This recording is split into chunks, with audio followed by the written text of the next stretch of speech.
Hmm. So I think like a lot of the reason why humans are good today is because we have like these social, like we have things like government, we Norms. have things like law, right? Well, We but have you want norms, to put up an appearance in front of right? We people. have things like appearance that we need to maintain.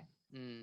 And I think if you took that away, Hmm. no, I no, no, we would not I be see. good. We would not be good. And that's why anarchy is not good. Because Right. if you had nothing in place, I think humans would just be really, really mean to each other. And that's kind of my view. I don't think humans are naturally good though. Yeah. This is podcast number 3 with Clayton Lee. Welcome, Clayton. Oh, what's up? Thanks for having me. All right, Clayton. So I know that this is your final year of college. To Right. those kids out there who trying to pick a major, going into college at this very weird time, what would you say for them in picking a major? What should they be out looking out for? Their hobby or something practical that they should come out with by the end of the 4 years? Right. So I think, before I start, just want to say that Austin and I, we tend to agree on a lot of these subjects. So if it sounds like an echo chamber, I'm sorry. That's just that's just the way it's gonna be. But I don't know if we haven't talked about this question before, so maybe you'll have a different Mm, opinion. mhm. I think it's important to have a long-term future, right? So ultimately know what career you're trying to get into because what your major is can be very different from what your career.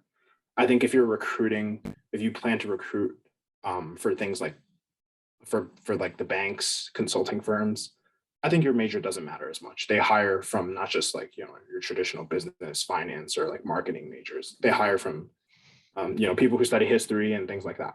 So I think that's important to have in mind. Your major really doesn't determine your careers, but it heavily influences it. If I were a college student, I would think about practicality more than hobby. Mm, And I would say if you're thinking about careers that make money, you don't have a lot of choices. So you have lawyers, right? You can be a lawyer. mm, You go to school for 4 years. Undergrad, maybe you do like a program where you can do like a 3+3 or something like that. But 4 years and 3 years of law school. You can go into med school or do like an MD, PhD. I don't advise that because I think it's a lot of work.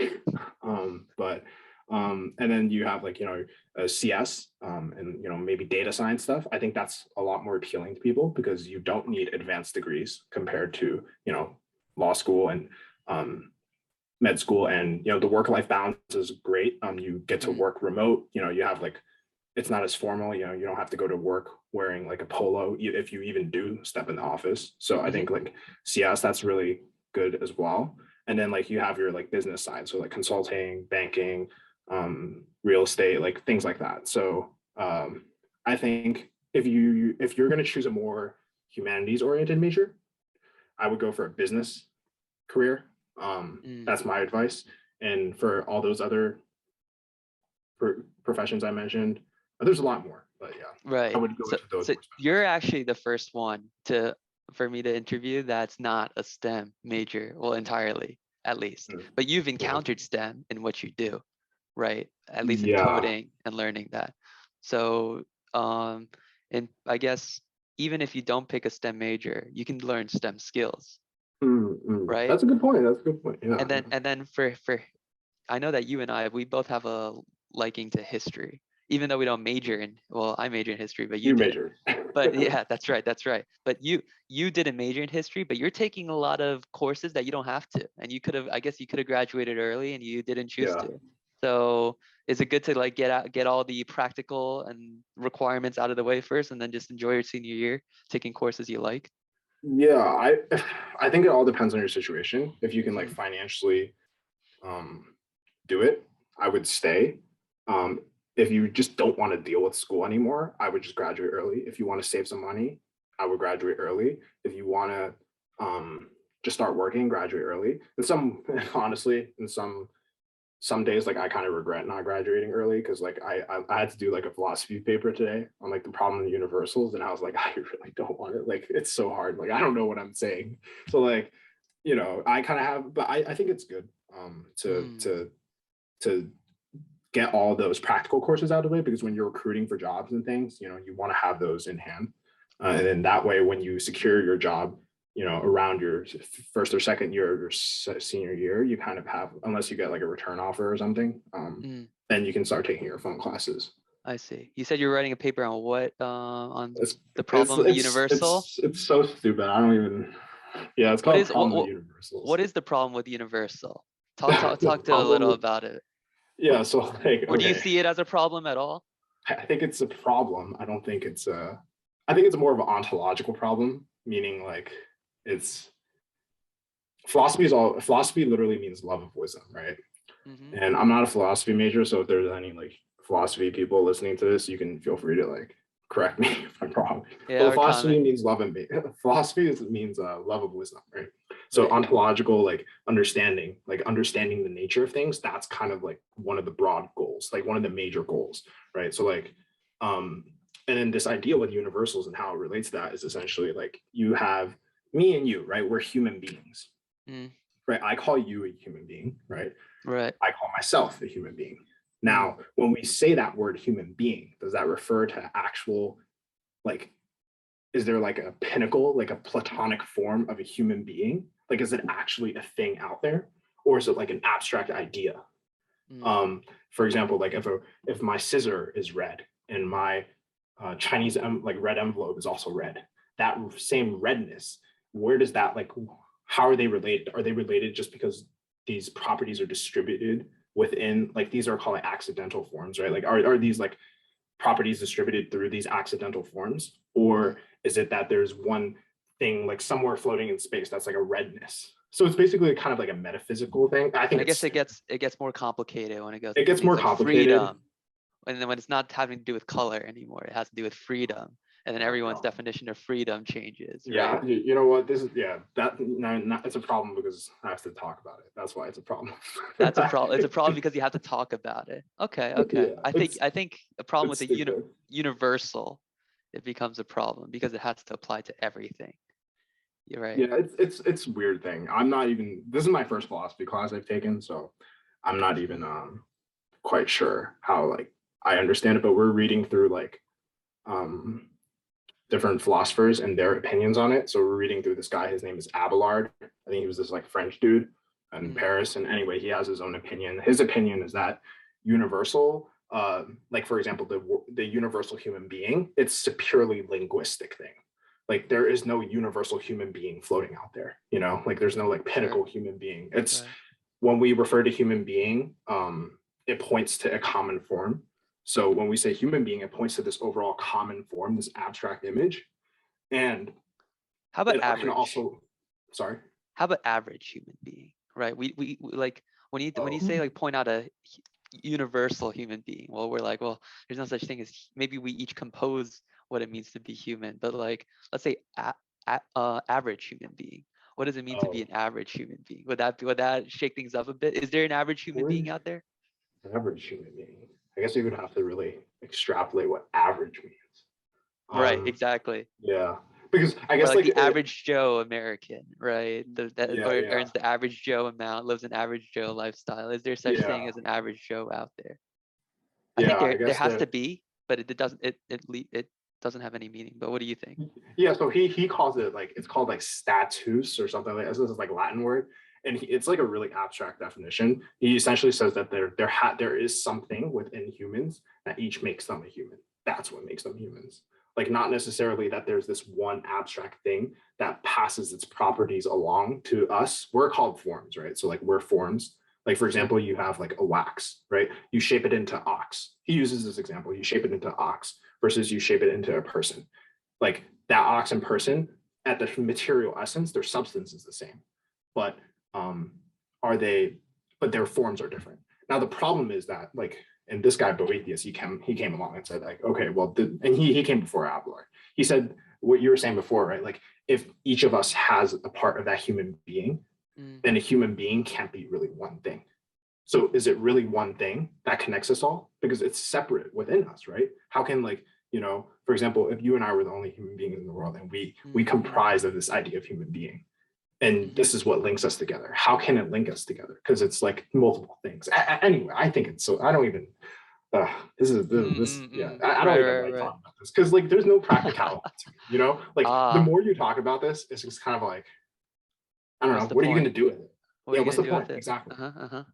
I see. That's what I kind of felt with history in a certain sense after writing thesis. But You think so? yeah, because thesis you get very, very, very narrow to a topic that almost no one's heard about, and then you like dive into it, right? I I think think with with history though, like wouldn't you say that it's more like practical? Like I don't know. Like it kind of like for oh example, yeah, like if you see like an uneducated, like I guess not uneducated, but like a person who doesn't know a lot and they're like just like saying things. And then you have like the actual knowledge and background, like like you're able to like inform them, or like like right. voting and stuff. You're able to like have a better choice of like who to vote based off of like like you don't think so? Right. I think that Yeah. you need for that it's good to have a survey view of history. And all the classes we take in high school, I think, up to even college, you take survey courses. You look at large swaths of time and see how history progresses, and even to the present day, like what challenges do we have today that stemmed from history.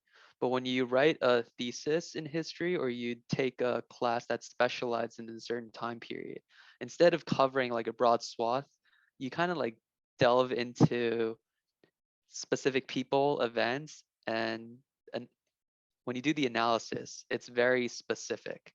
It almost loses like the value of applicability, if that's a word. Like it's hard to apply it to um, the broader swath, And I find that sometimes people who, as when you start writing thesis and you don't know the big events out there, you can kind of become too narrow-minded in a way, and you think that you start trying to fit things to the event rather than how does this event fit into the greater narrative of things. But again, If yeah. if it was broader, then you would, but Yes, then you would say it would be like more practical. I would say yes. If Okay. if you keep it broad, yeah, if you keep it broad, usually it's more practical. Again, I think there's certain cases where if you delve into it, it would be good. But in my experience of history, this, like, let's analyze women's history, right? And then 1800s, there's not many resources out there about, like, there wasn't much written about women because back then history was more about political stuff, political developments, big events, right? We're looking for some grand country's narrative, right? Who cares about childbirth or like Mm. sexual relations, things like that, right? And so that history is not written. Well, then how do you get that history? And so what my professors who study women gender history, what they teach us is you have to read between the lines of certain events. And for me, that's a problem because you've departed from the realm of empirical facts, right? If you start reading into things, what's not to say your own biases come into play, Mm. right? But that's the only way really to get deeper, like get that history. It's kind of like what goes back to your philosophy thing actually. It's like we're a human being, they're a human being, so what we think must like relate to them somehow, right? They're not completely foreign objects, and when we we by studying them, we might realize something about ourselves, and then we might through our experiences also be able to bring back some life into experiences that weren't written down and such like that. But all my professors who study that way, they find me very empirical. Like Right. yeah, I So like instead of facts. you're not like what they're saying is reading between the lines. We're not looking at empirical data. We're kind of assuming what is happening and Right. like I guess like doing like best possible like guesses, like an educated guess. Yeah, because Yeah. there's no other way, because the data's Right. There's no lost, other way. right? Okay. It's like how do you find data that isn't there? You can't. You have to Interesting. extrapolate, right? And so that's where that's why I didn't want to continue studying history because I wasn't comfortable with that extrapolation. But I think to a certain degree, you need to be able to extrapolate a bit. Yeah. Mm-hmm. I guess what people usually ask historians is extrapolate to future. It's like with the things happening in Ukraine right now. People are asking me, "Do you think we're gonna go to war or not?" Well, like, so Well, I don't. according to Yeah, Biden, yeah, according to Biden, yeah. Well, he's like, I believe that we're gonna go yeah. to war, but I'm still open to diplomacy or something Yeah, like yeah. that. Until that happens, but it's funny actually. I was reading something today. Um, and it said that like the other European leaders and like the Ukrainian government, they don't think it's as imminent. But Biden apparently thinks it does. It is. So it'll be interesting. Anyway, I don't know. Yeah. Yeah, I don't know No, what's gonna happen. yeah. Zelensky says we were stirring up panic in Ukraine. So like He all said our that. Okay. yeah, the president of Ukraine, he says we're stirring up panic because like Mm. we're taking out our ambassadors or whatnot. So it's almost like we think war is imminent. It's gonna happen no matter what. Mm. But in Ukraine, I don't think that's the situation. And so I don't know. It's like, if are we in an American bubble? You know what I mean? We all Yeah. talk about being in our own bubble these days. You know, are we in a news bubble that we don't know quite what the situation is Ukraine in, without Yeah. supporting Russia and all that and saying like they have no troops there? I like, it's hard to know the situation there. Yeah. But yeah, I think prediction, I tend not to like to predict because I think that thinking that you could take history and extrapolate, it's not like stats. You can't just take the past and extrapolate to future. It's each time it's different. Not thinking about war. How'd you get here? Is it through a particular path you took? You just tried really hard in a particular thing, or luck in certain ways, or a mix Yeah. of both? If I had to break it down by percentages, I would probably say it's somewhere between 70% luck, 30% hard work, and like 80% luck, 20% hard work.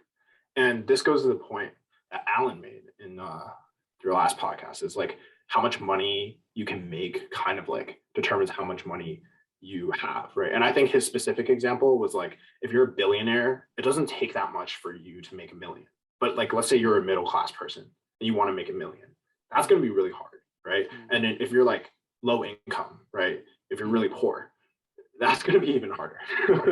And I feel like personally, just for me, like not necessarily like monetary, it's more like the social support that I have from like my parents like enabled me to be at this point. And so that was like a luck part. And I think another luck part is that like I think like business is not as hard as like STEM. So I'm lucky that I'm studying business because, you know, it would be I think if I was like an engineer or like a computer scientist, like I would be able to like be like I would only be able to survive for like a month. You know what I mean? Like it's just like a lot more intellectually like demanding.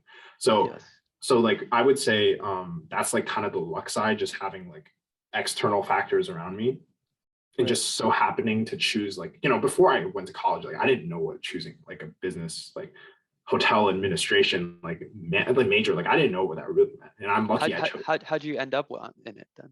I guess like I went to like a summer college program, and then that's kind of how I found out about it. And then Cornell's like hotel school is like the best in the whole world, so like just kind of like, okay, you might as well just go.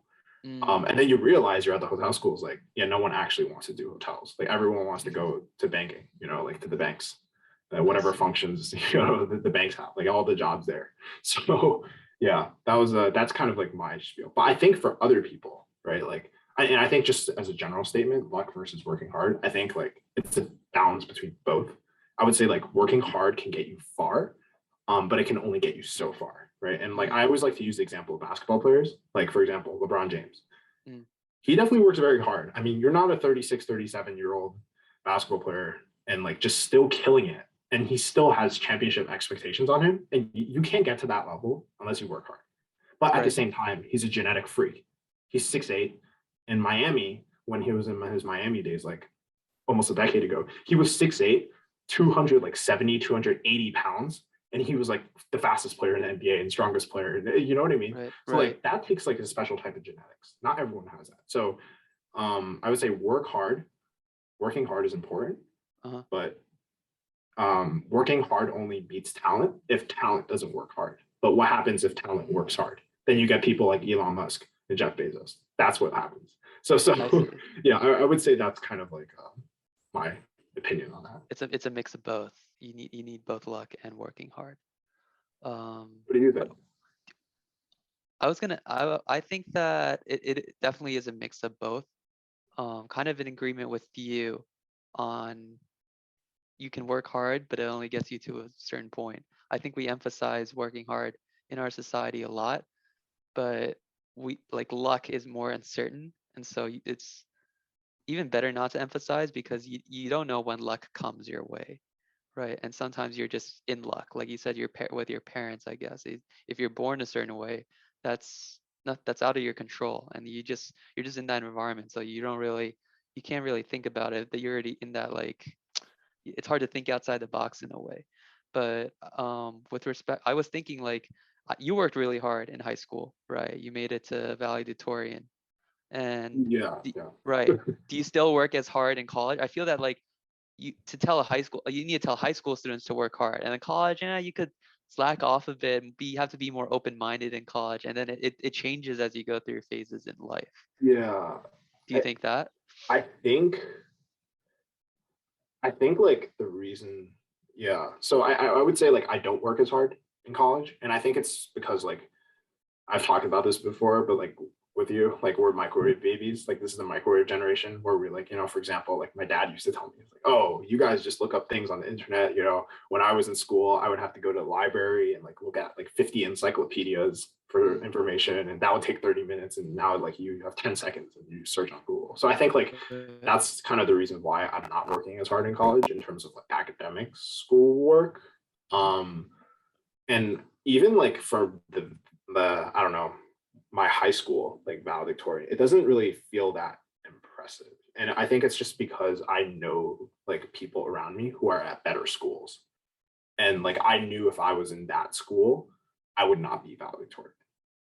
um I and see. then I guess that's that's the reason why I kind of put like that 20% hard work, because I think like I don't think like um I really worked that hard, because like I don't know, I definitely worked hard. I kind of I disagree don't think with I that. I kind of disagree with that. I think that okay. you're in hindsight, it's changing a bit. You're changing a little bit. Like, if you went back in Okay. time, if you just imagine going back in time and you talk to high school you, hey, like, working hard is just 20%, or and then luck is 80%. Like, your high school self would just flip you off and go like, no, screw you. Like, Yeah. I'm working as hard as I want. Do you think that would happen, or no? I No. think that would happen. I think I Yeah. would just, and it's not to undermine, like, by the way, when I say 80-20, it's not like a Pareto principle or anything like that. I think it's not like a general principle. I think that's just for my life specifically, like where I am Mm, today. But like, that's me personally. Like if you accumulated ever since I was born to now, like I would say it's 80-20. At certain stages, it was definitely like the balance is definitely like different. So yeah, but yes, I would agree with you. If I went to my high school self and told him like, yeah, working hard is overrated or like whatever, like I think he would just, flip you off.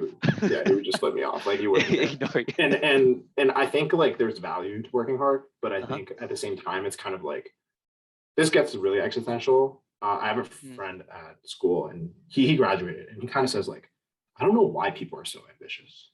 It's like why? And I was like, you know what? That's a good question, because like, what are we really working towards, right? Kind of like, what are we really striving for, right? Like, you mm, know, you work hard. Like I would say, especially for jobs like in investment banking and being like in big law, right? Like I feel like in consulting, like those jobs require a lot of hours. They require you to be a workaholic. I really admire those people. Like I think mm. it's like to spend like 80 to 100 hours a week just working and doing that for like a couple years straight, because usually they leave after that. Mm. um I think that's really admirable. But then like for me, like I don't see the point in that if I did that. You Right. told I me think they you work hard, so you don't have to work hard, right. Yeah, yeah. And I feel like a lot right? of people are working hard to work harder.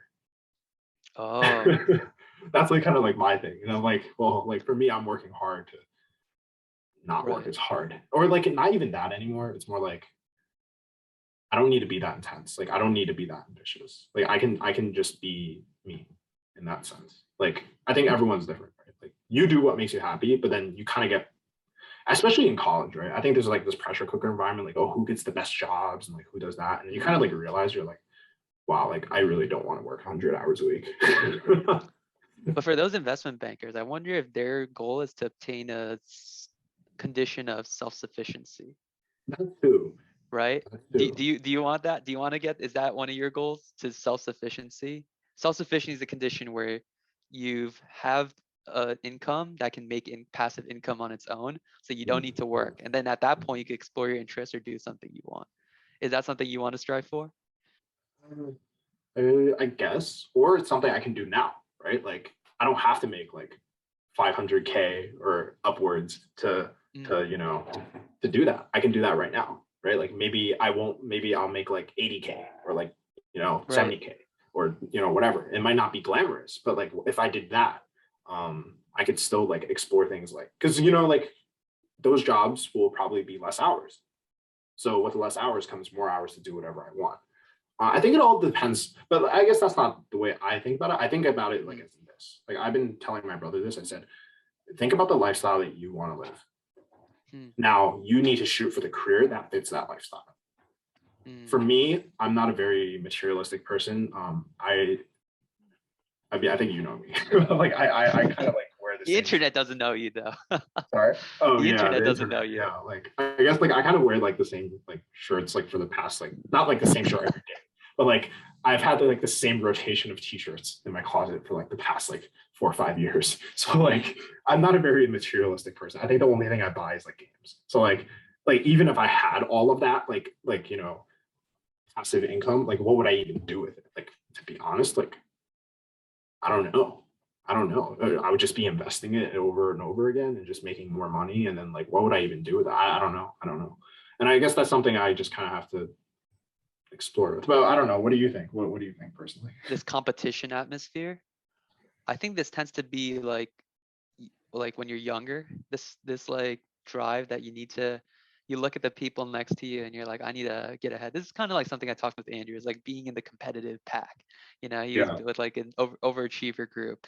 And so you just kind of like blindly just like compare yourself grade wise or like varsity sports or what clubs you're in.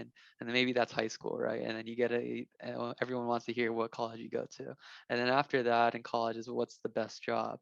And after best jobs, it's like, even if you, I feel like, I don't know if you'll feel this, but like at the end of college, you just realize that no one's sticking around with you. Like almost like the standards disappear because everyone's going their own ways. And so there's no more standard to compete or like compare yourself to. And so you're kind of on your own for the first, at least that's my experience. You're kind of on your own for the first time in your life, thinking like, oh, what was this all for the past 20 years, you know? And then you start thinking like, for me at least, is explore other things. So, like, yes, this podcast is one of the ways of doing it, talking with other people. I guess I never really figured out what I wanted to do. You know, when you told your brother, figure out what lifestyle you want to live and then tailor your job to it. I never thought about really what lifestyle I wanted to live. And Yeah. so I think since COVID started, I've kind of been digging into that question a bit. It's like, what do I want personally? I think it has something to do with church too, because church is always talking about deny yourself. You know, you gotta do what you're here for God's need or something like that. And so I never really developed like an ego in a way. It's like, well, what about myself?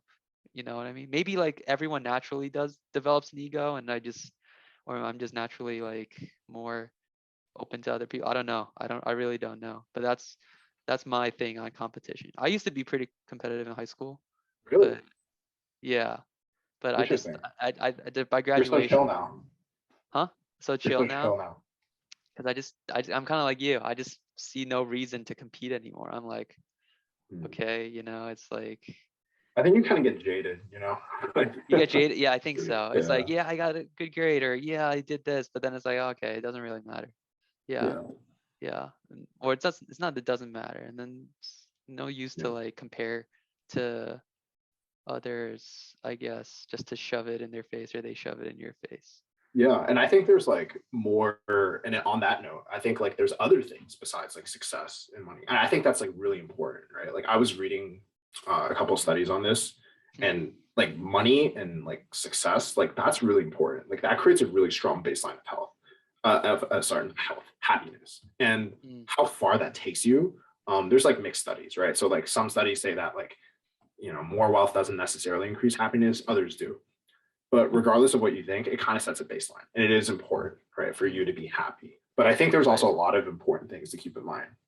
Right now, like my grandparents are all around. They're all like my four grandparents, Hmm. and they're old and they're getting sick, and you know they have to go to the hospital and stuff. And I think one of the things in my mind that I'm like striving for is like physical health. You know, I think those are some, and as we were young, like we're like, oh, whatever, like I'm young, like I'm 21, I don't got to deal with cancer, high blood pressure, blah blah blah. Yeah. But for me, it's like right in my face. You know, I see Mm. it every day when I'm at home. So like, you know, things like diet, exercise, and sleep, I think that's really important. Even prioritizing things like mental health, I think that's also just as important.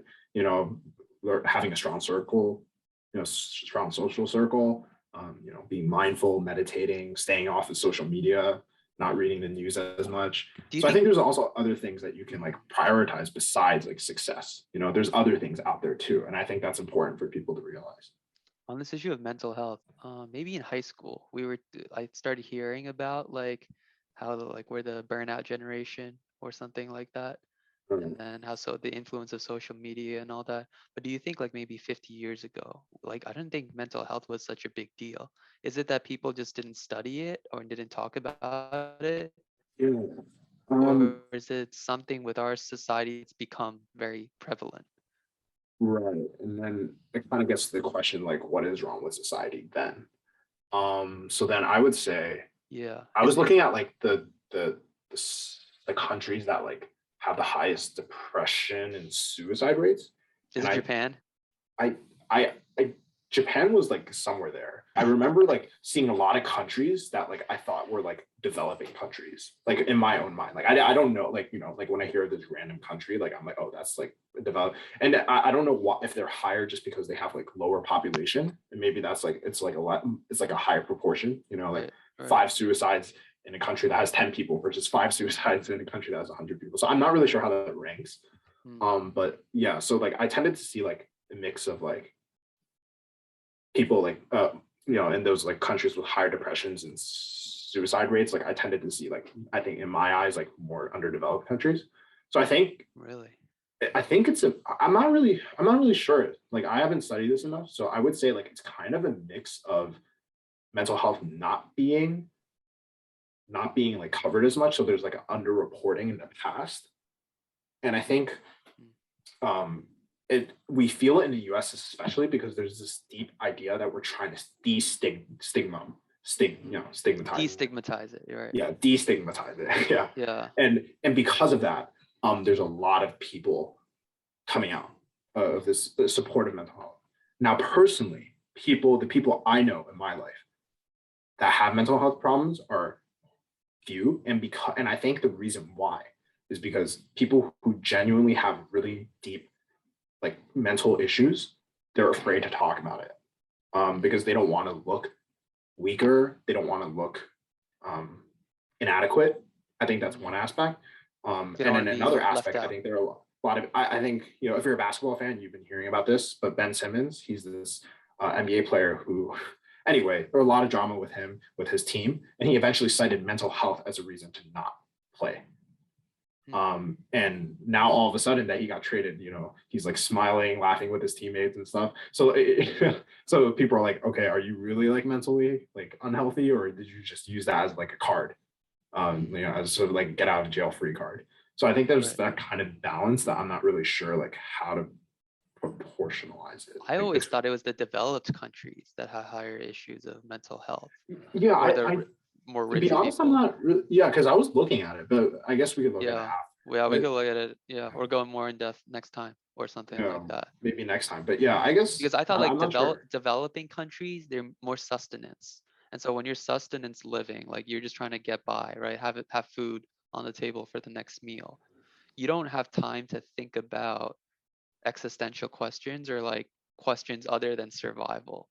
And so your life is kind of, even though you're limited, and I guess you could say you're quote quote poor because you don't have a lot of time to do what you want or even material possessions. You're happy because your mind is moving and not stuck. Versus like if you're a rich person or the son or daughter of a rich person, you're at home like during this COVID time. You don't talk to anyone.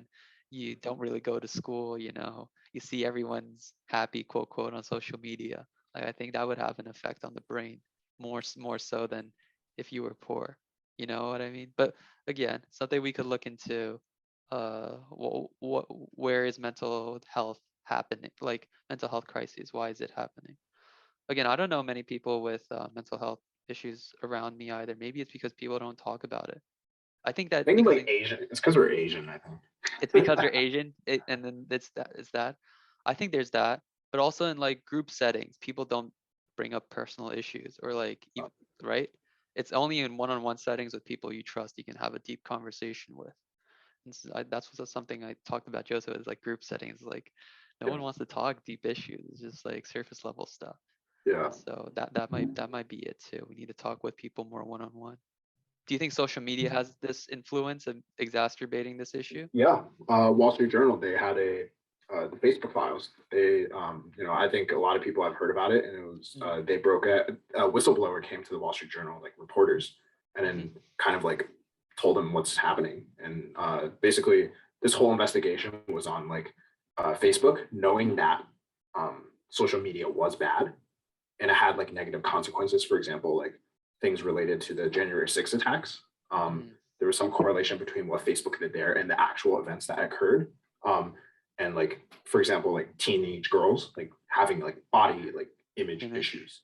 And these were internal files at Facebook, Right. yeah, and it was actually really interesting because for me, I don't use social media, so I don't really know what it's like to look at other people's lives and kind of have that effect. But I'm sure as like a young teenage girl, I think especially like in an over like sexualized society as we are in, you might have your opinions on whether that's good or bad, but you're bound to get like girls who look at that and they're like, wow, she has this and that, and they're so happy, and then I'm gonna feel that way. I think with guys, you also feel that, maybe less so. I think there's less pressure on guys to like have that like physical image. I think it's We wear the definitely same more. T-shirt every day. Yeah, like me, man. You just wear the same T-shirt, nobody notices. But if you're a girl, you got to put on makeup. You have to watch Do you how think it's people look harder to at be a you. girl in society than a I boy? would say in terms of socially, yeah, I I would think say so. so. I would say I would so. say so. Yeah, so socially, like definitely.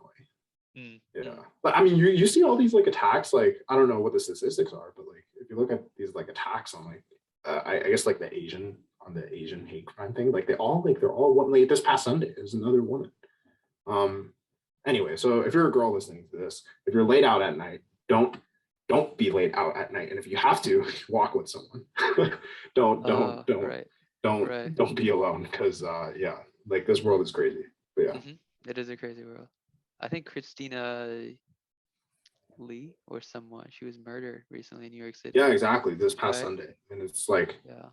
anyway, I think it's points to like I think it is harder to be a girl in that scenario. So if you are out at like 4:30 a.m., which is very late, you just got to watch your back or like be with other people. So What's up with this anti-Asian hate crime? So I started hearing this anti-Asian hate crime with the start of COVID. It's like people oh targeting yeah, old Asian ladies or whatnot for wearing a mask and whatnot. But I also know that the crime rate is rising.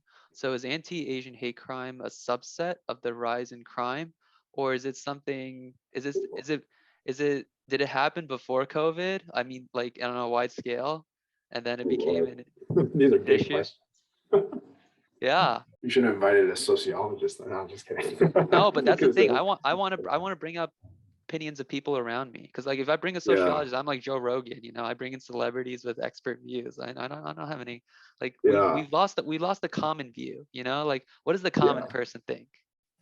Yeah, I think like the last time I was looking at these like anti-Asian attacks, I think in terms of percentage, if we're talking about pure percentage, so I don't know how like, so to your point about like what percentage of the actual overall crime is going up, how is that like compared to it? I guess that has some trend to do with it. So I'm not really sure what the numbers are there, but the last time I looked at the numbers, which was like this past spring when it was like all the news, in terms of percentages, it was definitely like really, really high. Like it was like 687% higher, blah, blah, blah. Mm, But it like the reason why it was that high was because it went from like 1 to 5. You know what I mean? So it's right, just like the number itself, the absolute number was like really still like really small. Like if you go from like 1 to 2, you're doubling, right. like in terms of percentages. But 1 to 2 is like it's like yeah. So like I don't know. Like I think like there's definitely like there's a lot of like disproportionately more Asian hate crime. And then when you bring in the the fact that overall crime, especially in cities like Philly and New York, that's going up too. And we all know that New York has a really high population. I think it's like a mix of everything. You know, I think it's a mix of, it's not just like pure like, oh, like everyone just hates Asians because like, I guess like I live in a bubble because like I feel like every university just has a ton of Asians. So like Yeah, I definitely don't feel that. But I think it's more like people are using like this like COVID thing as an excuse to just attack like vulnerable Asians, like specifically like women and like older people. And I think that's like just like really I think bad. that's really like disgusting, but also it's Yeah. just kind of like I think it's just like people are just like crazy. And at the same time, like overall crime is like I think there's a lot of factors into this. Yeah. What is wrong with our society? Why do you think, why is it COVID pressures because some people lost their jobs and the craziness is brought up because people have free time and coming out to do crazy stuff? Or is it that we're more lenient on crime now? And so Yeah. because of that, we if you decrease the punishment, you now have bigger issue with crime in general. Yeah. I'm I guess really that gets really interested. political. Yeah. Don't want to Right? go there. I'm really interested to hear what you say, but I'll say what I kind of think. And I Okay. think it doesn't I don't have anything specific to talk about, but I was watching Attack on Titan this weekend. Okay. The final season's coming out. So I've been Mm, watching the episodes every week. And one of the characters said like something really interesting. We all have a devil inside of us. mm, You know, right. one character was like, oh, I realized I was so bad and I have a devil inside of us. And he was like, no. Like I have that devil is in me too. Like I have a devil inside of me. And I think it's kind of like to go off of that, then it's kind of our like it's kind of our role and responsibility whether we nurture it or we ignore it. And I think that ultimately is what's wrong with society, us. Because if you like go to the root cause of it, like in business school, we're always like taught to like look at the root cause, right? Like what is the root cause of like something? And I think it's because everything is made up of humans, like our government, our society, blah blah blah. Then ultimately, if the machine is made up of flawed parts, like the machine itself is going to be flawed too. So like, yeah, I guess that's kind of my cop out answer without Is giving any is specific. is man good at heart or bad? I think Nature of bad. man. You I think think bad? bad. I think I'm more pessimistic on that. You're more pessimistic on that. I see. I'm more, and the reason why is I feel like society. There's this story, right? I think like philosophers like to talk about this story, but there's this story about like this Greek king, and I think it really applies to all of us, right? He has this ring that makes him invisible. I forgot his name anyway, but when he's invisible, he does like really like horrendous Bad, stuff. Like horrendous things. he like sleeps with other people. He like commits crimes. Like Mm, he's like cheating on his wife. But then right. when he takes off the ring, everyone loves him and he's a good king. Hmm. So I think like a lot of the reason why humans are good today is because we have like these social, like we have things like government, we Norms. have things like law, right? We Or have you norms, want to put up an appearance in front of right? We others. have things like appearance that we need to maintain. Mm, And I think if you took that away, hmm. no, I no, we would not I be see. good. We would not be good. And that's why anarchy is not good. Because Right. if you had nothing in place, I think humans would just be really, really mean to each other. And that's kind of my view. I don't think humans are naturally good though. Yeah. Mm, I see. I see. I don't know what you think, but what do you think? I've thought of this problem a lot and studied it a lot across like I think different historians, different philosophers. And I think nothing comes close to how the Bible describes it in Romans 7 and 8. It's that people want to do good. Like even bad people, they want to do good. You think of a mob boss, he wants to take care of people around him, right? Of course, his sense of justice is so warped. It's like, of course, when you think of the mob, you think bad, but even bad people, they want to do good, right? But you can't do good because we're sinful, right? Whether you believe in Adam and Eve or not, I guess that's another thing, or where sin came from. But there's like when you said Attack a Titan, there's a devil within all of us. I agree with that 100%. There is a devil within every one of us, right? But what you were describing with that Greek king, I think that's more of the root issue with white collar crimes. because with white collar crimes, you got to keep up a good appearance, right? But behind the scenes, you might be doing horrible stuff like Jeffrey Epstein, right? Yeah. Or So I like think Elizabeth Holmes or these type of people. right. So that more pertains to white collar crimes, I think. But I think if you That's say true. like humanity in general, right? People are bad, but they want to do good, and so we're in this like, and the bad overpowers the good. But I do think that there is a point, and I don't know how you reach it. Like Romans 8 is apparently like law of spirit of life has freed me, right, in Christ Jesus from law of sin and of death. And I think that good nature, I don't know how you obtain it, but I think that would overpower the bad. So I guess this is like a target, you know, like in the middle, well, outer wise, everyone wants to do good, right? If you go a little one layer more in, people are bad. And then I guess most people stop there and just say like, you know, human beings, if they're left to their own devices, they're going to be bad. But I think there's a inner target, you know, the third target, the bullseye. And I think that could lead to very, you're encouraged by human beings if you can hit that inner target of where like, and I think a lot of philosophers strive for it, like Confucius, right? He talked about starting with yourself, improving yourself, and then spreading outwards. Spreading that it way. out, yeah. Right, and so it's something, but starting with yourself, sometimes like yourself is bad. So how do you improve that? But I think that inside each person, you have to start with yourself, be good, and then help, and then set out to correct the world around you. Yeah, I think a lot of initiatives we have today, we try to impose something on the world in hopes that it'll correct people. I don't think that works. And eventually that just leads into coercion and violence. Because if it's easier just to kill people that you don't agree with rather than be patient with them and then have them change. And so that's what I think of the nature of people. When you ask me if they're good or bad, that's what I would say. I guess I would be open to that. I guess that's okay. That's somewhere where we might disagree.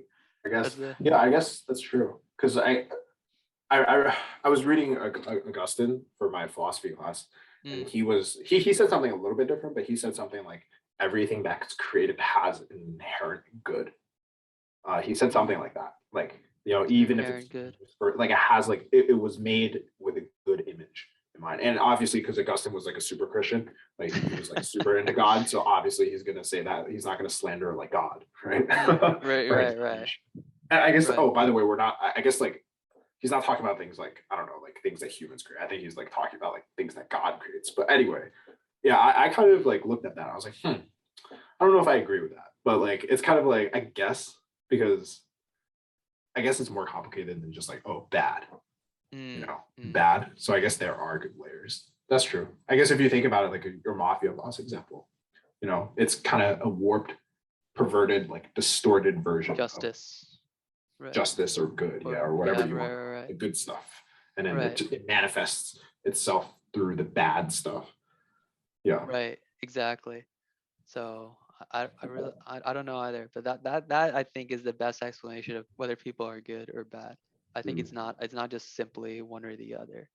Pretty close to what Augustus thinks, but I guess that inherent good. I just don't know how to reach it really. So it seems out of my reach in a way. I don't know. Do you think that it's out of your reach, or ultimate good is probably out of your reach? Ultimate I think good is probably out of there's reach. like small steps you could take to get there. Because then it's not even about good anymore at that point. In the Bible, it's like the sense of good, right? Everyone wants to do good. And then the sense of, and then your sin, law of sin overpowers that. But it's not the law of good that overpowers the law of sin. It's the law of life. And then so then you go into like, what the heck is life? Yeah. You know what I mean? Everyone has life. They're living right now, right? And then in church, we say like spiritual life. Yeah. And actually, well, speaking of the Bible, what do you think about the spirit thing? What spirit? Yeah. What do you think about spirit in the Bible? Yeah. So I guess like, this is another one of my interests besides like learning like history stuff, and philosophy stuff. But I think this is my one main interest. I would say like the word spirit has a lot of like religious baggage. And that's what Tim Mackey from the Bible Project says. A Bible Project is a YouTube channel. You guys can check it out if you We'll pop it in just the description. we'll pop it in the description. Bible Project is a really awesome resource, totally free nonprofit organization. They have like these Bible scholars on the team. They have awesome animators. They have a podcast. They have a classroom. They have like they have a thing called Bible Project Classroom where they teach classes. Anyway, this is not a plug for the Bible Project, but we are not Advertisement, free advertisement. But anyway, Tim Mackey, he's one of the co-founders of this Bible Project, and he says that he calls it religious baggage, right? Like we have a lot of words like hope or righteousness, justice, these things. Yeah, I guess justice, not really. Well, justice talk about like in the Bible. I guess there's a lot of like religious. What makes a religious baggage? Yeah. Yeah, like a lot of cultural assumptions. And when you look at and I think this is important because you need to learn the Bible in its original context and language. And I think a lot of like, especially if you're a Christian, you should definitely do that because you're then, coming in from a 2022 mindset, American, like I'm just going to assume you're American. Yeah, I am. American mindset. And you're just like coming liberal where we come from, right? Yeah. Like a liberal American. And you're just like coming in with these like, whatever assumptions. What you grew up with, the box you came in. Yeah, exactly. And then you're not going to be open to different ways of thinking. So the word spirit then, all of that's it today, is that the word spirit in Hebrew means ruach. You got to have to like ha at the end, like ha. Ruach. Okay. Ruach.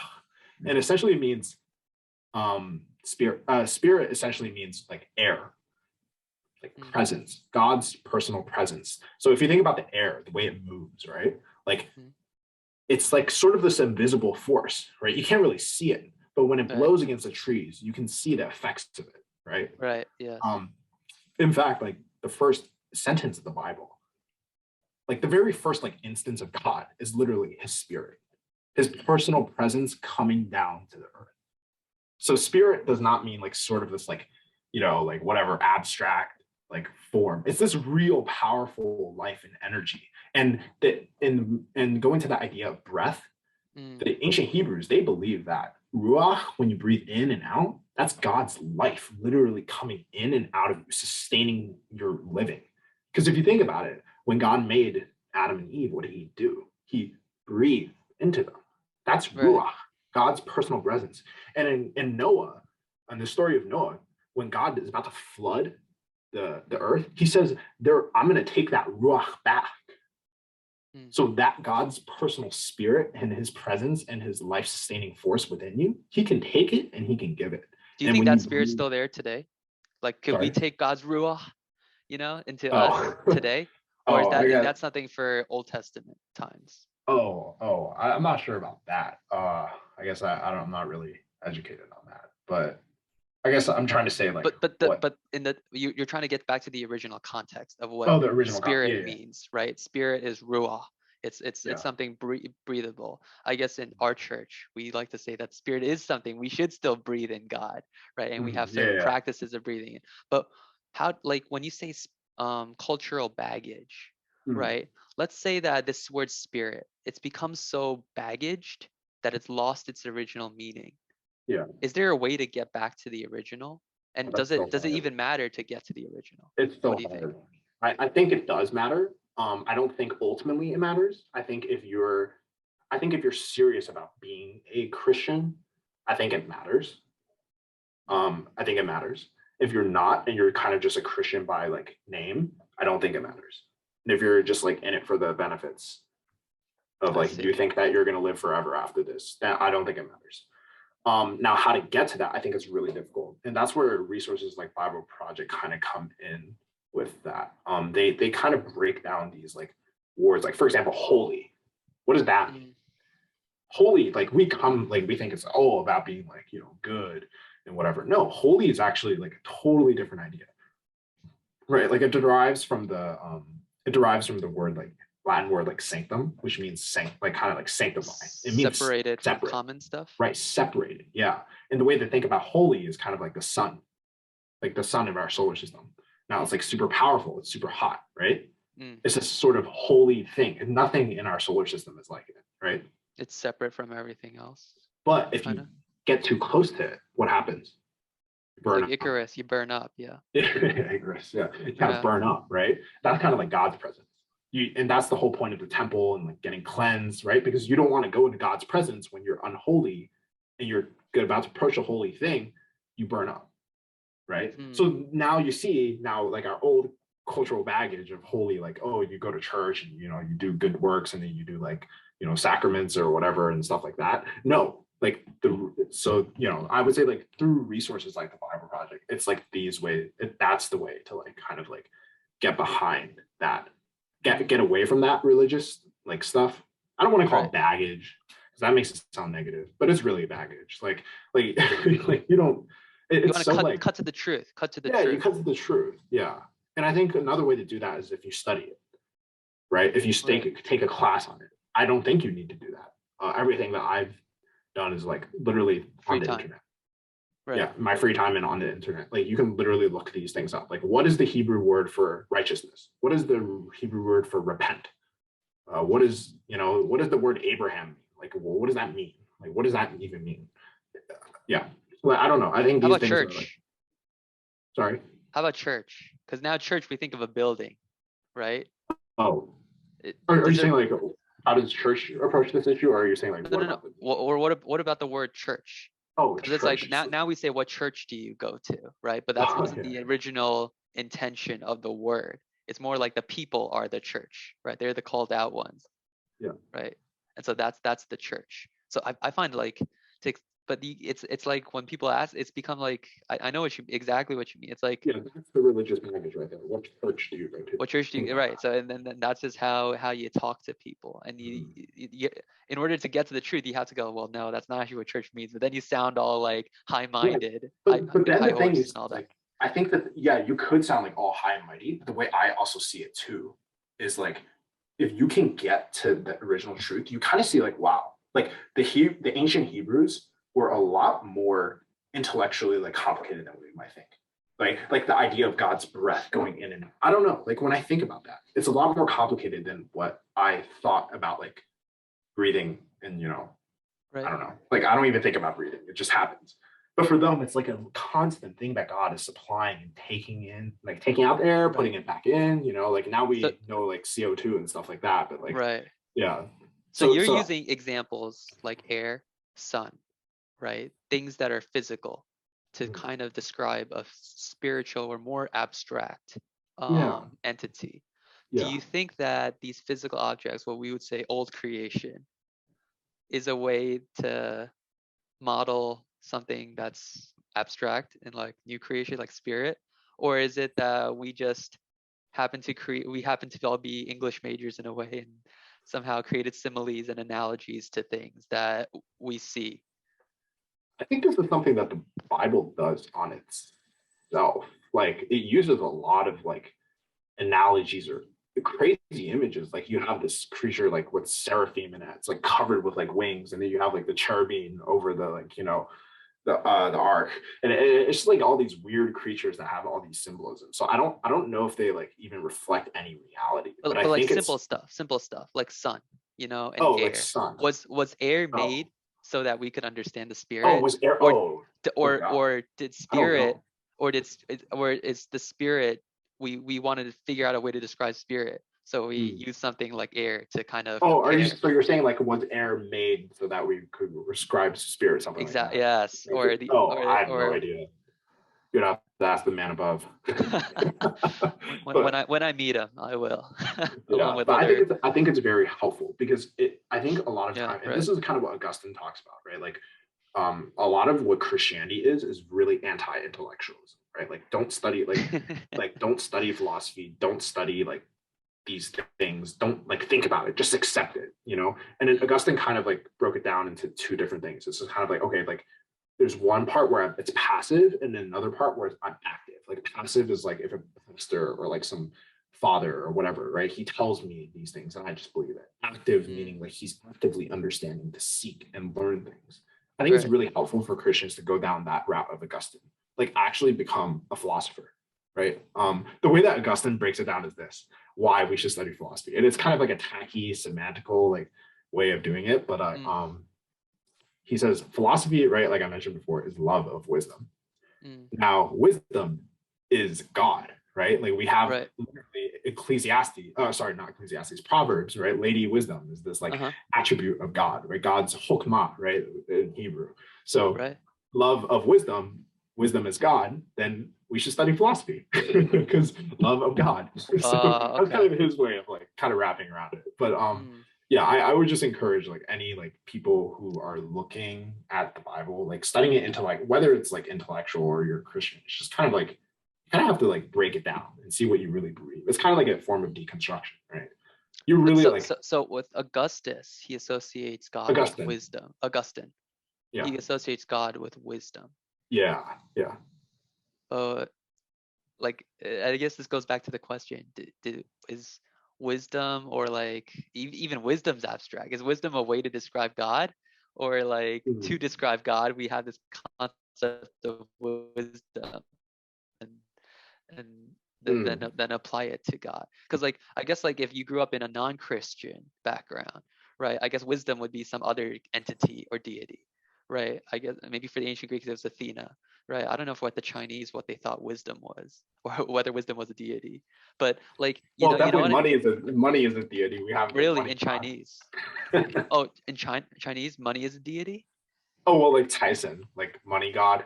Oh, really? They had that? I didn't even Yeah, know. yeah. Like my grandma has it in her like apartment. It's just like a poster of like Tai meaning like prosperity for those Is of it is you is listening. is And is it a Sen is man? God. Is it a man? Sorry. Is Yeah, the yeah. money It's like god a a man? dude. It's a Yeah, it's dude. like a Is he fat dude. like Buddha? I oh no. I don't He's not no, fat. not Oh not man. not that poster. The one I'm thinking of, like the one that my grandma has on her wall. If No. like this thing with fatness actually. Let's talk about being fat. Like Buddha was fat because it used to mean like it's good. Like being fat is good. You're healthy, right? You can live a nice lifestyle. Now we talk like we just talked about Instagram, girls and images. Now it's not Yeah. okay to be fat, right? Back Mm. then everyone wanted a fat girl. Yeah, I don't know. yeah. I'm gonna get canceled because of this. But back, no, No, it's so true though. seriously, because like Yeah. for childbirth and like you just have a healthy Mhm. body. If you're Yeah. skinny, like it means you're not getting enough nutrients or what now. Like so Yeah. now You we don't have want to marry into a poor family. You want to marry right, into someone who's exactly. wealthy. And so now we have different standards. Now we want to be Right. skinny because you've exercised or you know you take care of your body or not. And then I guess being even it's not even fat even it's just plump or like a different body type. It's not okay. I don't know, but like this standard has changed on like body type, you know. But like I guess certain others, like you know how the Bible uses like sword or bread. Like I was talking to Joseph about that. Joseph's like, well, when we all eat pills in the future, like no one will understand this analogy of bread of life anymore because no one eats bread. But bread is still here. And even though we have rifles now, like you know the sword of the spirit, like the Bible Mhm. uses a lot of sword analogy. We still have swords like fencing or whatnot. So Yeah. I don't know if these analogies lasted or these physical objects lasted because the Bible needed something to compare to them, or like it's Mhm. just by coincidence that it's still there. Do you know what I mean? Yeah. That's Right? yeah. Yeah. I think Jordan Peterson talked about this with Joe Rogan on his Mhm. podcast. It's like the Bible is more than truth because it's the lens in which the Western civilization views things. You know, Mhm. so if you're the lens in which a civilization views things, that's more than truth. Truth. That's like a super truth. You know what I mean? Yeah. Because that's a thing. That's the lens in which you view what's true and what's not true, right? And so if you get rid of this lens, then how do you distinguish what's true and not true? And he studied Bible way more than me, so I mean, I've been thinking about this a lot. Is the Bible really the lens we look through society? And we talk about like what's wrong with our society, right? Mhm. Is it because like we're refocusing this lens or putting on other lenses in which to view things? I don't know. Yeah. I think the way I study the Bible is always pure, like kind of the way you study history, like empirical. Empirical? Like even the stuff that I was talking about before, like Mm. that's not me. That's Bible scholars. Like they Mm-hmm. study this and like they actually like there's they have PhDs and stuff. Like Mm. I'm not saying PhD just makes you like a god or anything, but like Right, right, right. PhD like they know what they're talking about. Like there are They people better who know what they're talking about. they Yeah. yeah. I mean they literally have like my professor was saying this when I took intro to biblical Hebrew. She was saying how like literally at these like Bible scholar conventions, there are literally these people who like they're literally like the people who study Genesis and then the people who study Isaiah, like Isaiah scholars. Like they Right. literally spent their whole life studying one book. And granted, Isaiah is huge, right? Like Mm. major prophet, right? But Right. By the way, major prophet is a Christian thing. It's not a Jewish thing. No one had Christians always try to make themselves different from Jews, but that's a whole different type of. So what I'm trying to say is that Christianity is more Jewish than anything. But anyway, that's probably made some Christians mad. But anyway, but like the point is like I guess like I don't really study the Bible that way. I guess like in terms of like the meaning of life and like things like that. But I do think that the Bible has a lot of helpful things to say about the world. And then Is there a grand narrative to the Bible? Depending on who you ask, yes. And I would say if you watch the Bible Project, the way they paint the grand narrative is that everything ultimately leads to the figure of Jesus Christ. Oh wow. So that's our kind church's of position too. Right. And that like pretty like much like any super orthodox like Christian church would have. Bible's about Christ. And that's what distinguishes the Old Testament from New Testament, or the Christians from Jews, right? Yeah. Like Bible is about it's all Christ. about Jesus himself. And that's the way Jesus saw it, right? Like it's kind of funny. Like imagine, I am, right? Yeah, the bread of life. And think about it this way. And this is another thing. Like when people read the Bible, they don't take things at face value. Like I feel like a lot of Christians today, they're like, oh yeah, Jesus was like totally spot on, dude. Like he was like he was so wise. Look at him go, like killing all, like not killing, casting out those people, roasting all these Pharisees. Oh, okay. Or driving out those people selling things at the temple. Driving out the people, like roasting the Sadducees and the Pharisees, whatever. These Jewish people, they don't know. But like honestly, like think about it though. If someone came up to you and told them that, hey, this book that you've been reading your whole life, that was about me, buddy. You'd be like, what the heck is your problem? Right? Wouldn't you? And if someone came up to you and said that, yeah, I'm God, by the way.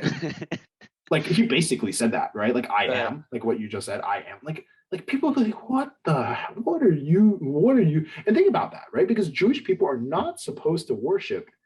Like the reason why only one God. There's only one God, right? Selim is the word image, right? You're not, then the reason why we're not supposed to make any images of God is because we are the image of God, right? We're not supposed to make any other images of God. And Jesus is claiming to be that very, like the totality and the culmination. The human being.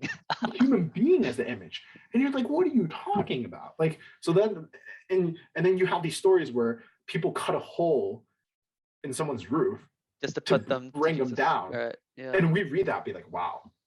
They're like, no. Think about that for a second. If someone cut a hole in your roof. In your roof, right? Your house. Think about that. So that's what I'm saying. Like, that's another main point I wanted to talk about. Don't read the Bible at face value. Like, if you read these stories and you actually think about them. Wait, don't or do? Do read it. Don't read it at face value. Think about it. Do read. Sorry. Do read it at Facebook. Do read it at face value. Not Facebook value. Yes. Face value. Okay. Facebook. Yeah. Read it at face value. Do read it at face value. Yes, thank you. Yeah. Read it at face value. Because like that's what I mean. The religious baggage. We come in with that like religious like bias of like, oh yeah, like strange Jesus is things some holy person. Yeah. We should it's just be like Jesus. Do what Jesus did. Yeah, it's just like Jesus, it just I know, even if it's weird. He has some weird conversation breakers, eat me. Like who the heck says that, right? And then it's like, how would I know how to say that? And then the woman at the well, it's like, oh, what water are you drinking? I can give you the well of living water. Like, how would I know how to say that? Imagine if a guy, like honestly, said that to a girl today. I have water that you can, like, you'd be like you're not sexual harassment. Right. Exactly. That's what I'm saying. Like Christians really need to think about like what they're reading. And I think that in the why do I say that? Because it really makes you like wonder, like, wow, Jesus really was a different person. Like he really was. He was weird, man. Like he was not normal. Like the things that you do, like the things that he said, he literally tried to piss everyone off. And I don't know if that was. You think that was his goal? You think that was his goal? His goal was to bring a movement. He always bring a what? Bring a movement. He called it bring a movement, God, right? Kingdom of God is here. I am the kingdom, whatever, the kingdom of God. Like he talks, his favorite thing to, like, Bible scholars say this all the time, right? It's kind of like, if you were to listen on to any of Jesus's like preachings or teachings, like if just probability wise, he would probably be talking about the kingdom of God. That's the thing he talks about the most. The kingdom of God. What is this? Okay. Do you think this is the grand narrative for you? The Bible is Christ for you? I know like some scholar, Bible Project perhaps says it's about Christ. Right, But about it does. this. Is there a grand narrative to the Bible to you? And if Oh, it is it about Christ? see, this is when we don't get empirical. Right, we don't always have to be empirical. Yeah. Yeah, There's that's some good. things. Yeah, Yeah. I think that's good to realize. It's not always good to be empirical. I'm kind of on the fence on this.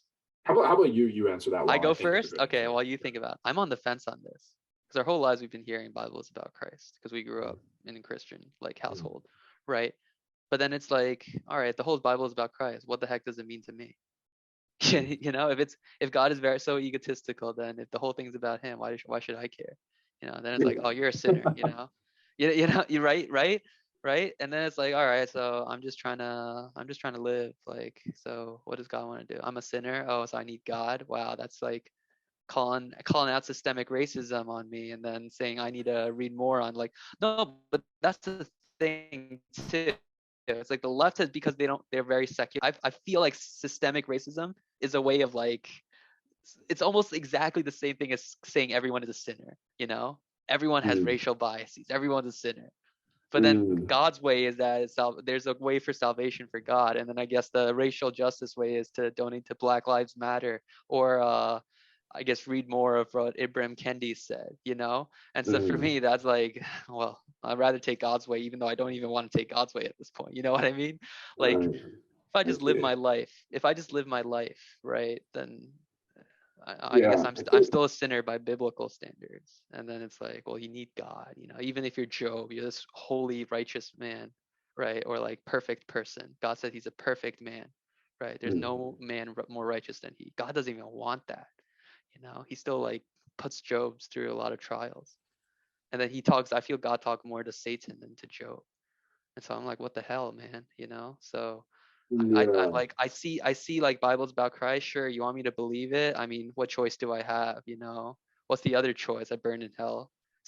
You know, yeah. like so if it's about Christ, fine, man. But what about me? I don't know.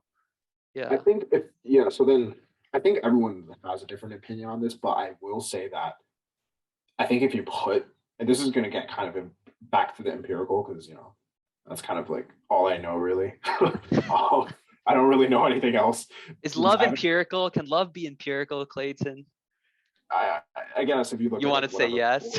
You want hormones to or say whatever, yes? I don't know. Like I'm not educated. I can't speak to that. You don't But I need to be can speak to educated the to love. I Oh, can but speak on go. But what can you speak? I can speak on some Bible stuff. Yeah, I think it's because for me, I haven't really had time, or not had time. Like I never took the time to thought about my own opinions. I kind of just like suck all this information in. Anyway, but if you have the Bible with the Mm, Old Testament and New Testament paired together, I think it's undeniable that like there is like if that's the way you frame it, then yeah, you are going to get to Jesus and everything culminating in him, and then everything after him, in the Acts and all the letters and stuff like that, right? The oh, Paul's okay. letters, right? Sure. The Right. Pauline letters and all that. So if you pair it like that, yes. If you don't have the New Testament, let's say you take that out of the picture, then what I think you get the Hebrew Bible, right? Uh-huh. And in Genesis, right, we see from the very start when God is cursing, Adam and Eve and the serpent for like, Mm, committing sin. God talks about that there is this figure that will come and crush the snake's head, but he will right. also get wounded. And then Mm, the rest of the Hebrew Bible is literally looking for this figure. So first we have, I guess Cain and Abel or Moses. whatever. That doesn't count. Abraham, right? Abraham. Okay, sure. Right. We have, I guess like Noah and stuff. Well, whatever. We have like Noah. I'm Big just gonna list them out. figures. I'm just gonna Yep. list them all out like randomly, Sure. right? Not in chronological order. We have like Abraham, like we have like Isaac, Jacob, we have Noah, we have David, we have Moses, we have Joshua. Joshua, right? Another Jesus figure type of like Really? like Oh, okay. savior. Like Savior. All right. you're basically like reading the story and you're like, oh, What about is he the Solomon? one? Yeah, another Really? failed A another Oh, failed savior failed. figure. Okay. Yeah, Okay. because here's the thing. You're like reading it like, oh, like Genesis was talking about this like failed, sorry, not failed, talking about this leader who's gonna strike the snake's head, but then he's gonna get Right. bit. And Oh, like okay. we're waiting. Is it Abraham? No, no, no. Oh, is it Jacob? Like Isaac? No, no, no, no. Yeah, is it David? Oh, David was really close, but nope, nope. And then we have Solomon, and then you kind of just like keep going. And you're like, when's this person coming? Because like it's kind of like watching like reading or watching like a long book series or something like that. And it, like you have this like teaser in the beginning, and you just never get to it. Like like I think a lot of shows do that. You know, they Like start One off. Piece. Yeah. One Piece. Oh my god, Joseph I told me stopped about watching it that. after the whole It's kingdom. too long. It's longer It's than too the Bible. but it's like having a movie and having like the first 10 seconds be like this really insane fight, right? And then like having your Infinity fight, Wars. yeah, like maybe Infinity War, and then like, but you never actually get to it. That's the Hebrew Bible. You never actually get to that figure. Who is this guy? Who is this guy? We never And they're know. still waiting. They think Christ hasn't come yet, right? Yeah. Still waiting for the So if you Messiah. just read the Old Testament, that's why I said, you know, if you read the Old Testament, just the Hebrew Bible in isolation without the New Testament, you're kind of just waiting for that. You're waiting for that figure. And that's exactly who the Jews are waiting for, right? They're waiting for this figure. They're waiting for this snake, this crusher or destroyer. How about Job? Oh, Job. Yeah, he's not Jewish. He's not Jewish. And we don't even know what time he came in. Some people say he came yeah, before we don't Abraham, know. right? Yeah, we don't How know. does he fit into things? Is he I think, a type of Christ? Oh, he's kind of like a philosopher question. like us, right? He's just questioning things that he's talking to his friends, and then his friends misled him. That's and then true. God doesn't even talk to him really. I feel God talked more to Satan than to Job. I always found that unfair. You know? It's like, wow. No, I always found Job and God to be really that, like Job and God. Job, by the way, like he's like, I forgot the actual like place, but it says that where he's from. I don't think any scholars have actually been able, and that's kind of the case with a lot of Bible stuff, but you're not actually like able to determine where it's from because like it's just so old. Like even if this place existed, we wouldn't have evidence for it. And by the way, Sagan's law, right? Just because there is no evidence for something doesn't mean there's no evidence for it. You know, just because we can't find evidence doesn't mean right, exactly. Also, you have to think about this climate, like desert and stuff. Like it's just not good for preserving stuff. Anyway, actually, no, desert is the best environment to preserve stuff. That's why the pyramids. Sorry for the wetlands. My bad. Oh, like wetlands. For the wetlands near that like Egypt area. Oh, okay. Yeah, sorry. The wetlands are not good place. Like the wetlands, like near that Egypt, like Nile area where you have like floodings and stuff. Like it's just not. It's just not good. It's just not good. That's why, like, for example, like the first Egyptian king and like how the dynasties work out, like we don't even know how that works. Like anyway, that's a whole nother conversation. But Job and God, I always found it interesting because Job, he kind of like complains to God, right? He's like, show me yourself, right? Show yourself, whatever. Right. And God is like, why is this happening? And then God just like, he just like shows off to Job. He's like, yeah, look at this stuff. Can you run the universe? And like God never actually like gives an answer. Like I found it to be really like he just like I found that to be annoying. Really? Okay. I found it to be interesting. You found it to be interesting? Yeah. Like with that thanks. I guess it's like you ask for an answer, right? How do you do like calc? And then like the person goes on to explain like graduate level stuff. Oh, I see. Or like it doesn't like, well, thanks, or like you're asking for just like your kid asking addition, and then you get asked like a calculus response or a full on proof for it. Like I feel like it's just overboard and it doesn't fit Job's need. It's more like, I guess it's God being egotistical again. It's like God being shown how awesome he is, and like, who are you to question me? Definitely. I was like, who am I? Fine then, and don't care about me. I'm like Job, better that I was never born. Why should I be born? And I think it's like important to understand that like God is really like, especially when I say God, by the way, like I'm talking about Yahweh, like the Bible God. I don't know about like much about like other religions, but I think it's important to realize that God is very complicated. Like he feels emotions. He even gets jealous, right? He calls himself like jealous one or whatever, right? And I think it's like in going back to the idea of religious baggage, we have this like Western idea, and it's probably from the Bible. I don't know. I'm not like a historian or whatever, but like we have this idea that like God is the omnis, right? The omnis, right? He's the omnipotent, omnibenevolent, omnipresent, omniscient, whatever. Is there more temporal? Omnitemporal. And we have all these omnis, and we attach that to God. Like we have these like preconceptions of who God is. Like he has to be this perfect, holy human, or not human, or whatever. I don't know, like holy person.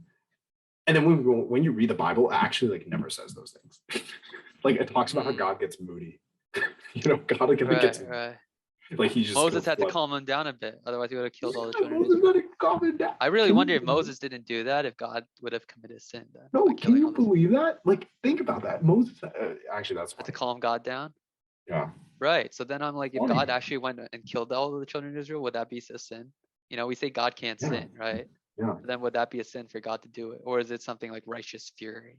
Yeah. So I think that's why we need to rethink our categories of what God is. Yeah, but you then know? when I ask these things, people are like, "Well, Austin, you're clay." You know, when does the clay say to the molder, like, "Why'd you shape me this way?" And I'm like, "All right, don't question." So basically, your interpretation's right. You know, I can't. Well, think don't about worry. it. Augustine would be on your side for this one, I think.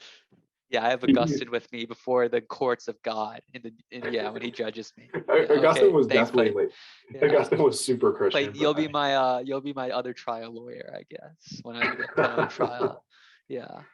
God's Yeah. judge, and then everyone in church on Yeah. the other side prosecuting me. Yeah.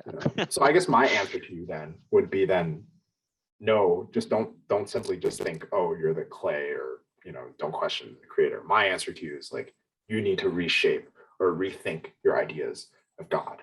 In order to get closer to truth. Because well, here's the thing. I feel that some people question just to like say, aha, here's a contradiction. Oh, Screw God. right. You know what I mean? I think that maybe that's what it means. You know, but if you're questioning to like get deeper into the truth, Mhm. then I think that's a different story than just merely Mhm. like it's almost like fencing and trying to find like the weak point and just stab the Bible and then that's it. So you say you're trying to find the truth in your Trying to find like, how it pertains to me. If the Bible's so egotistical, God's always talking. If the whole Bible's about Christ, why do I care? You know? yeah. Like, well, now I live like in a nice home. We pray when we pray for food, right? It's like, thank you, God, for the food. God, should I really thank you for the food? Mom's the one that made it. You know what I mean? So like, yeah, Bart Simpson said that, and his whole family was like, right? But then for us, it's like, really, yeah. So do we thank God for it, or do we thank our family for it? And then my dad's like, well, we got this food from Costco, and then Costco had to get this food. To get this food here, it's not that easy. Yeah, I guess we all have to we gotta thank supply Costco chain then. Yeah, we gotta thank the supply chain and capitalism, right? Thank Costco for our food instead of God. I gotta whatever.